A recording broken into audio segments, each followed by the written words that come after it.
Why eat like a peasant when you can dine like the 18th century Russian nobleman? This is pork à la française. And if that is a mouthful for you, I will not be offended if you simply call it Tenderize Pork Casserole. This is a fusion dish, where the late 17th century French cuisine meets the early 18th century Imperial Russian fare in Tenderize's kitchen. Here is what you need. 1 pound of pork roast, cut into thin pieces. Half a pound of assorted mushrooms. 3 ounces of cheddar cheese. Make sure it is real cheese, light yellow color. Do not use plastic cheese, it will curl up and ruin your dish. 2 cups of whole milk, or half and half. 5 ounces of onion, that would be about half of this large one. 2 tablespoons of butter. 2 tablespoons of sunflower oil. 2 tablespoons of flour. A pinch of nutmeg. Salt and pepper.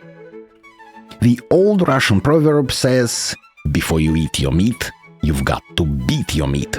Take a board, a tenderizer hammer, and arrange it somewhere safe. I do not want to do it on my lovely granite countertop for fear of cracking it, so I will be using my wooden table instead. Also, if you live in an apartment, make sure you complete this procedure before 10 p.m. Beating your meat at a late hour may disturb your neighbors. Be respectful to them. God says love thy neighbor. Generally, it is a good advice. Cut the meat into square thin pieces, like this, no more than half an inch thick. Take a plastic bag. I'm using the ones that I get from the store for wrapping assorted veg. Place 1 piece of meat in the bag at a time and proceed beating it with the hammer, like this. Don't beat it too hard though, you do not want to puncture the room. Just enough to tenderize the pieces and thin them somewhat, to about 1/4 inch in thickness. The result should look like this. Peel the onion and cut it in half like so. And then take 1/2 and cut it into quarters, like this. Now slice it. You should end up with crescent-shaped pieces. Wash your assorted mushrooms and slice them too. Video editing magic, and there they are, sliced already. Then grab a medium-sized skillet. This one had an unfortunate accident the other day, but it will do fine. Dump the sunflower oil into it and heat it up. Test the temperature with a drop of water. If it sizzles, you can proceed. First, saute the onions for about 3 minutes. They should start turning golden. Stir them once in a while, so that the both sides get the treatment on the skillet. Now toss the mushrooms in and saute together with onions for about 5 minutes. At this point, add the salt and pepper to taste. Turn them about so that they all get oiled up and temperature treated on the skillet. This is a good time to preheat the oven to 360 degrees. That'd be about 180 Celsius. Now get your casserole dish, or in my case, dishes, and lay out the meat in a single layer. Meat must be touching the bottom of the dish. Do not put any oil or layer of onions under it. Sprinkle salt and pepper on it if you like. That done, cover the meat with the sautéed onions and mushrooms. The layer should look like this, about 1 mushroom slice thick. When the mushroom layer is placed, sprinkle spices. I'm using my Italian herb mixture. That works great with meat dishes, but you can use whatever meat seasoning you like. The time has come to make the Béchamel Sauce. This is a delicate procedure. It requires a lot of attention to temperature and thickness of the sauce. You can't rush this, so take your time. Watch what I do. Heat the small skillet on low heat. I will be using between as low as it goes to about 1/5 of the heat regulator. First, you have to slowly melt the butter, and I mean really, really slowly. When it is melted and hot, or rather hot-ish, dump the flour all at once and mix it up, or rather whisk it up, like this. Notice it clumps together? Slowly add the milk, a little bit at a time, and continue to whisk. The clumps are your mortal enemies. Fight them. If you increase the heat, the mixture will quickly thicken and clumps will form. Use the heat regulator like a car throttle to maintain the balance. If the clumps are winning, close the heat throttle. If the mixture is watery, or milky in this case, open up the throttle a little. Continue to add the milk and do not stop whisking for longer than a few seconds. Tenderize Pork à la française is a fusion, adapting French techniques to Russian cuisine. Variations of it are dating far back in time in traditional Russian fare. France was one of Europe's most influential cultural powerhouses during the 18th and 19th century. To this day, its people are proud of their illustrious history and rich culinary traditions. So much, in fact, that they have managed to influence the Russian imperial court. Before long, the Russian nobility increasingly adopted French for conversation at court and in high society, reflecting the influence of the French culture. While Jean-Baptiste Alexandre Leblond was busy building Petergof, Marie-Antoine Carême and Pierre Cubat were entertaining the culinary pleasures of Russian nobles, spreading the culinary influence further. These chefs not only brought French culinary expertise to the Russian court, but also played a significant role in shaping the Russian cuisine by introducing new techniques and dishes. Employment of French chefs was part of a broader trend where the Russian aristocracy adopted many aspects of French culture, including language, fashion, and cuisine. Meanwhile, the Russian cuisine was also evolving as the new ingredients became available through the rapidly growing maritime trade. The mixture is getting thick, even at low temperatures, so it is time to add some milk. While Pork à la Française is a Russian dish, this Béchamel sauce used in it is indeed French.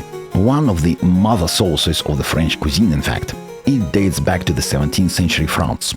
The Béchamel sauce is traditionally attributed to Louis de Béchamel, Marquis de Noailles, who was a steward to Louis XIV of France. However, its creation is somewhat debated. Some sources suggest that the sauce was already known in France before Béchamel. Chef François-Pierre Lavagne mentioned a similar sauce in his 1651 book La Cuisinière François. The Lavagne sauce was known as sauce blanche, a white sauce, which used a roux, a mixture of flour and butter, with milk or cream, similar to Béchamel. Keep adding milk gradually and play with the throttle. Now the sauce is almost done. Time to add salt and a pinch of nutmeg. Let's call that a pinch. I have a little bit of emergency milk left. At this point, if the sauce gets too thick, I can thin it with milk, and if it is too thin, I can thicken it by cooking it a little longer. Continue to whisk. We are dialing in the thickness at this point. I want it creamy. Runny sauce won't do, but too thick also no go. It has to be just right. Add pepper at this point. We are almost there. Sauce is done. Now spread it on top of the meat, like this. Place the meat in the oven for 20 minutes. This gives me time to prep the scalloped potato. I will cook it using the same mom's recipe, only this time it will be air-fried. And that means I only need 1 tablespoon of oil to smear the pieces in, so that the spice sticks to the potatoes. Now place it in the air fryer, but do not turn it on yet. It only takes 20 minutes at 400 degrees to cook, and it's not time yet. Let's use this time to tidy up the kitchen instead. Come to think of it, there is also evidence that this sauce has Italian origins. The Italian chef Antonio Latini, in his 1692 cookbook Lo Scalco alla Moderna, the modern steward, described a sauce named Béchamel, which was very similar to what would become Béchamel in France. This sauce was made with milk, butter and flour, suggesting that Béchamel might have been adopted or inspired by Italian culinary practices. Layering meat with mushrooms under a sauce and baking it is more reminiscent of a gratin dishes or perhaps a very simplified version of a dish like bœuf bourguignon, with an addition of a creamy layer. But my specific combination, of course, is not recognized as a traditional French recipe. Rather, it is an adoption of elements of French kitchen into the Russian traditional cooking methods. Time's up. After 20 minutes, pull out the dish from the oven and add cheese on top. Again, remember to use proper cheese. It would be a shame to ruin the dish at this stage, with all the labor put into it. Here is the color chart again. Light yellow. Not this and not this, but this color. Cover the meats with it using a coarse grinder. The final picture should look like this. Put that back in the oven and turn the timer on for 25 minutes. This is also time to turn on the air fryer. Set it to 20 minutes, 400 degrees, and air fry mode. Let's set the table for the meal.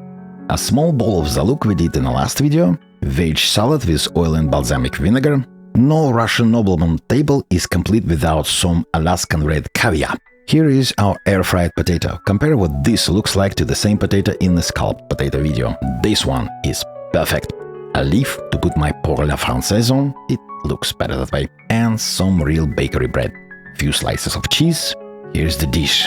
Ah, the aroma in the room. Voila!